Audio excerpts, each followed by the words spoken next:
Well, good morning. It's a bit of a crisp one out here. And you might notice I'm not on a creek today.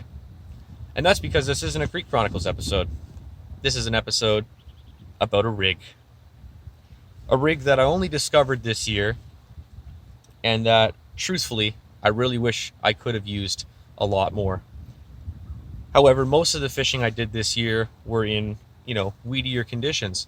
And this rig just simply wouldn't have performed the way I would have liked in those conditions. But I've come out to this old canal, which is mostly gravel, and it looks like the pre-baiting has paid off.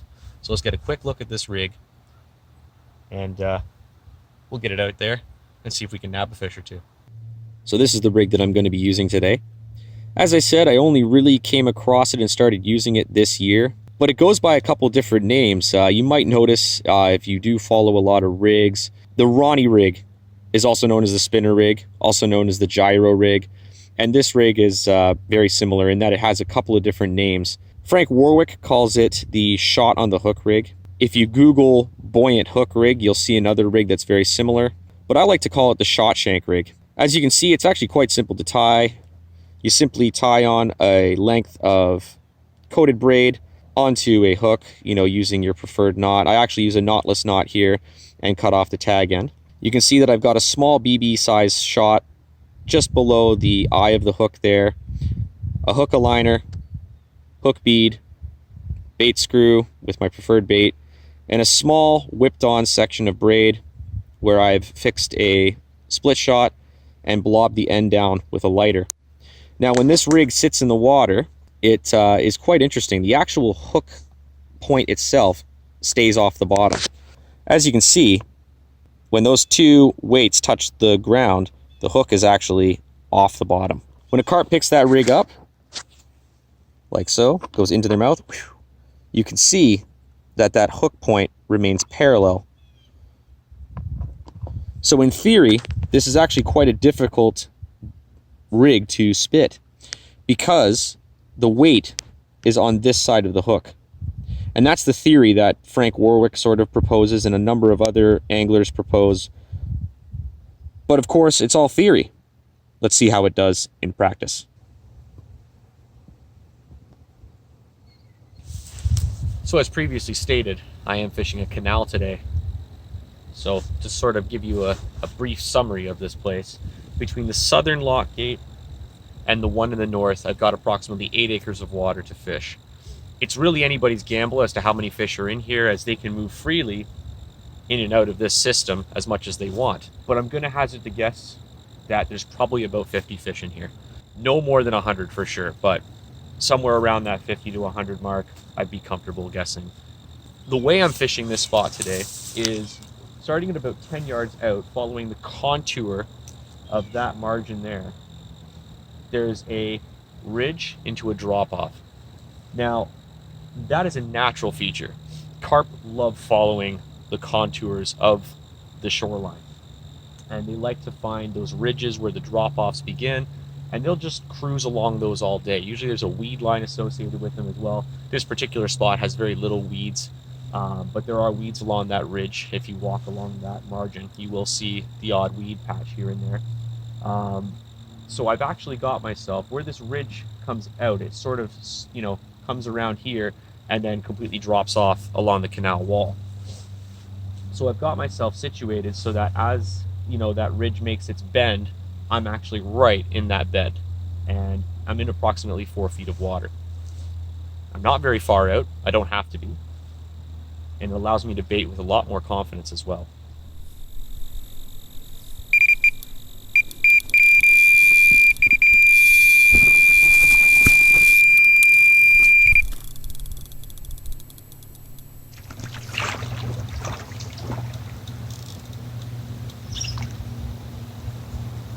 Well, that didn't take too long.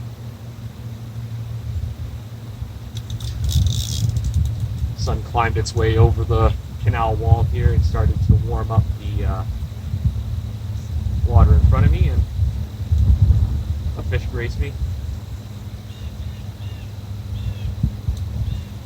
within mere moments.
Well, it's no monster,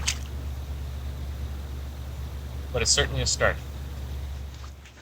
Well, as you can see, absolutely nailed in that bottom lip with the Shotshank rig. Absolutely nailed.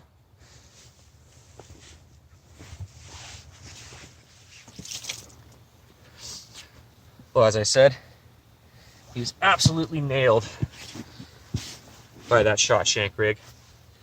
And a lovely, lovely low double common.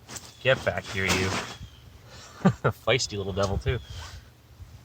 Interesting little character as well. He's got a bit of a bend to the back. And he's a bit grumpy, too. But a lovely little common to start it off. We'll get this one back, and hopefully we'll get a couple more.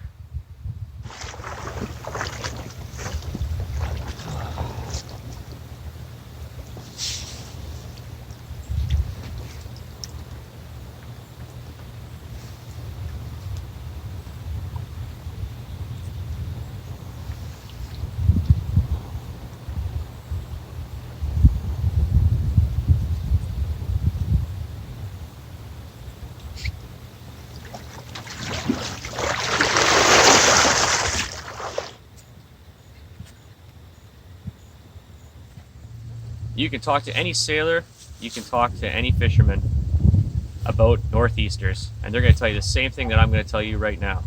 They suck. A cold northeaster will completely shut off a swim, even if it looked like it was going to absolutely sound off. I thought for sure after the overcast days we've had the past few and the rain, that with a little bit of sunshine beating down right here in the shallows, that the fish would come to life. And you know, earlier this morning, there were quite a few indications that there were fish about. I saw the feeding bubbles, I saw plumes of mud, I saw this, disturbance under the surface. So there was obviously quite a few fish in here when I first showed up.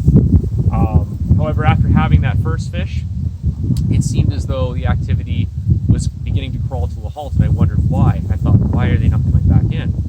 And then the northeaster came. It's really cool how these fish are so intuitive. They know that these systems are coming, right? And so, with the movement of the canal and whatnot, as well as this northeaster, I think they've pushed their way into the canal. They've gone into the deeper water, where it's a little bit more stable.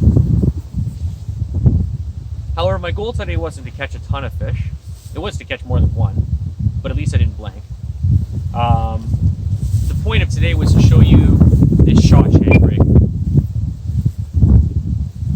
I'm assuming that's just the wind. The point of today was to show you the Shotshank rig and to sort of showcase this rig that is not really, overused. It's not like the Ronnie rig. It's not like the hair rig. It's this rig that kind of slipped under a lot of people's radar, but it caught mine. And the reason it caught mine was because I looked at it and I looked at the mechanics of it and I really liked it. I thought that for sure, if I caught a fish on it, that it would be absolutely nailed. And I think I proved that point today with that lovely low double that I caught earlier on. That fish was not getting off. The only way he was coming off is if he broke off. That got right in there, nice and deep, center of the mouth, right in the thick of the meat. That was a caught fish. So on days like this, where you may only get that opportunity at one, you want to be confident that when you set hook into that fish, from the moment you set hook to the moment it gets into the back of your net, that fish is on. That's what you want to see. You really want to see that. And I feel that the Shotshank rig did not disappoint today. I've got a few more minutes left. I mean, it could happen.